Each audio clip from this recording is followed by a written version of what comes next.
Thank you, Madam Deputy Speaker. And may I start by congratulating my right honourable friend, the member for North Somerset. It's been an absolute pleasure to work with you and the Bill Committee and all the other teams. And you've done really outstanding work in introducing this bill, navigating it through the common stages, and I personally have learned a lot from you. This is truly a groundbreaking bill that will make a real difference to the lives of people with Down syndrome across the country. It highlights the hugely important role of private members' bills and what can be achieved when MPs from across all parties work together.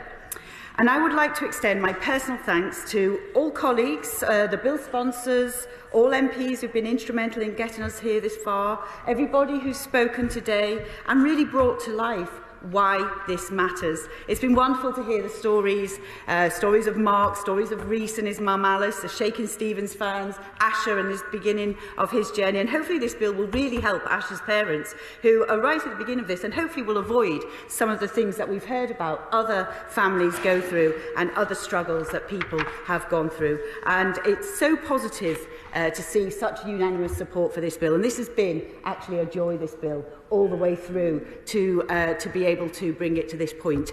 Also, I'd like to thank all members of the All-Party Parliamentary Group on Down Syndrome, the Honourable Member for East Kilbride as the Chair, and also the Honourable Member for Enfield North in her work as the Vice Chair. They've campaigned for equal access and service provision for people with Down syndrome and have supported the bill in its passage through Parliament.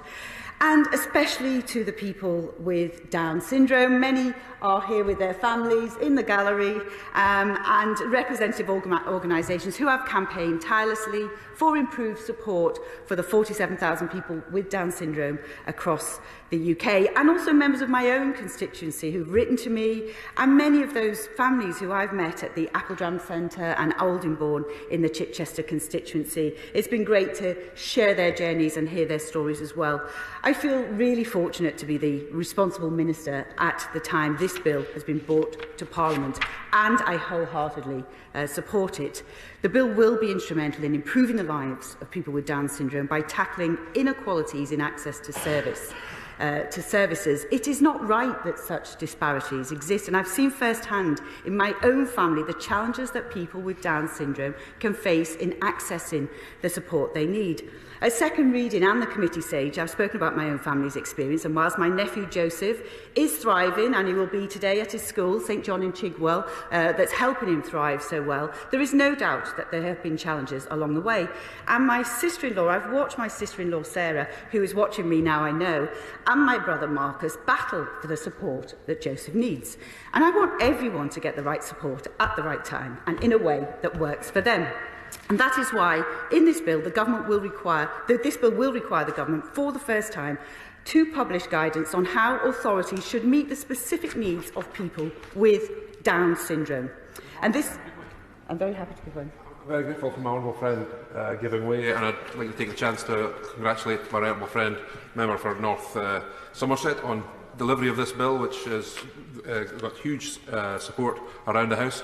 But would my honourable friend the Minister agree that if this legislation passes, when this legislation passes, let's face it, it could lead as an example for the wider communities who suffer from other genetic and chromosomal disorders and learning disabilities, not as common or as well known as Down syndrome, but no less impactful to those families? I thank my honourable friend, and he really does make a very, very good point, and it's a point that's actually been raised by other members. The honourable members for Stourbridge and Scarborough have also mentioned specific other genetic conditions, and we will definitely consider overlaps and linkages between these conditions and Down syndrome through the consultation on the development of the guidance. And I do hope, even though, as has been stressed many times, it was very specific to word this bill in this particular way so that it increased the chance and could successfully pass in this House, there will be many groups that will benefit from the work that is done in development of this guidance. I also thank my right honourable friend for the two amendments he tabled at committee stage to ensure the guidance is laid before Parliament on publication and to amend the long title of the bill. I was pleased to accept both amendments on behalf of the Government. Laying the guidance in Parliament, as the Honourable and very experienced gentleman explained, will ensure that it achieves the proper scrutiny.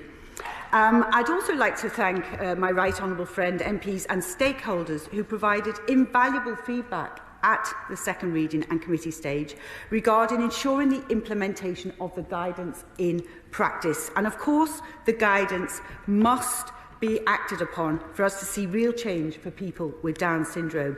And that is why we have committed to having a named lead in integrated care boards who will be responsible for the implementation of the guidance in practice. And the named lead will ensure the right services are in place at a local level and that people with Down syndrome are able to access those services. And that will be a much needed voice. And we're determined that the guidance will be implemented fully and as intended at local level. This will lead to tangible improvements in the lives of people with Down syndrome, and I am personally very committed to that.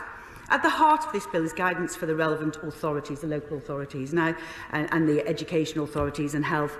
And I'm clear that to ensure the guidance is fit for purpose, we will consult widely and in an open and inclusive way. We will seek views from people with Down syndrome and with their families, with the voluntary sector and others who support people with Down syndrome to ensure that it reflects their needs and their experience.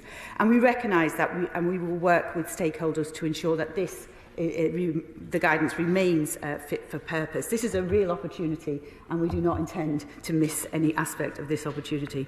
Once the guidance is published, Government will keep it under regular review and update it periodically.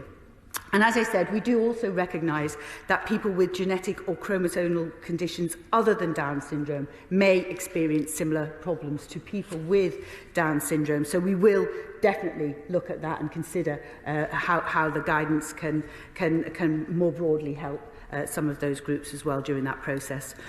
I know from the debates during the passage of the bill that employment is a really important area of consideration and one that we haven't done well enough to date. We will continue to explore any steps required to make sure that people with Down syndrome who want to work can find work and find work that's right for them. Fundamentally, Madam Deputy Speaker, we must make sure that people with Down syndrome maintain good health and receive the right education to support their transition into work. And this bill is an important and meaningful way of achieving that aim. It will provide those lasting foundations for people with Down syndrome to be successful. And additionally, we are delivering a wide range of employment initiatives, such as dedicated disability employment advisors at our Job Centre Plus sites. All of these schemes will help, and the Access to Work Fund, etc., will help make sure that people with a learning disability have better opportunities in the workplace. Again, something I'm personally committed to. Very happy to give way. I thank her for the plans that are being put in place, but are there plans for people who work within Department for Work and Pensions to be able to make sure that they have the relevant training to understand the specific needs for people with Down syndrome to get them into work, help get them into work? Thank my honourable friend for giving way. I regularly meet with the Disability Minister and the Employment Minister. In fact, the three of us are very often together talking about how we can optimise the opportunities for many people across our society, but particularly those with learning disabilities, because the numbers are not good enough today and we know that we have more work to do. And as I said in committee, I will return to the issue of employment in developing the Down syndrome statutory guidance. We know that good work helps people to live happier, healthier and more independent lives. Additionally, in terms of scope, as healthcare, education and housing are devolved matters, the bill and guidance will cover England only. However, I know there is real commitment to improving the outcomes for people with Down syndrome across the whole of the United Kingdom. And I do look forward to working with my counterparts in the devolved administrations as we develop the guidance, so we can ensure there's consistency of approach and inclusion for people with Down syndrome across the whole of the UK.